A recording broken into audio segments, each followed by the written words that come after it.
Diga aí se não está na hora de a gente também dar um basta a esses pensamentos ansiosos e conflitantes que vêm na nossa cabeça. Diga aí se não está na hora de a gente parar de se debater e também de nos perturbar a nós mesmos. Diga aí se não está na hora de a gente deixar esse trabalho para o inimigo e não assumir esse trabalho. Parece que a gente assume o trabalho de nos perturbar, de ficar ansiosos, quando Satanás está muito descansando, porque ele percebe que a gente está fazendo o trabalho dele.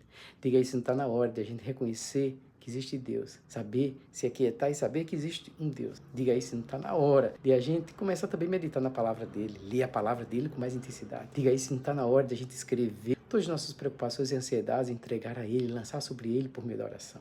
Diga aí se não está na hora de a gente começar a desfrutar dessa paz de Deus, lançar esse desejo de gostar sempre de coisas ruins. Diga aí se não está na hora de a gente deixar de ser um abutre que gosta de morte e começar a ser beija-flor, que fica procurando onde está a vida e o doce da vida. Diga aí se não está na hora de a gente descansar realmente e confiar que existe um Deus, que nós não precisamos ser Deus para resolver todas as coisas. Diga aí.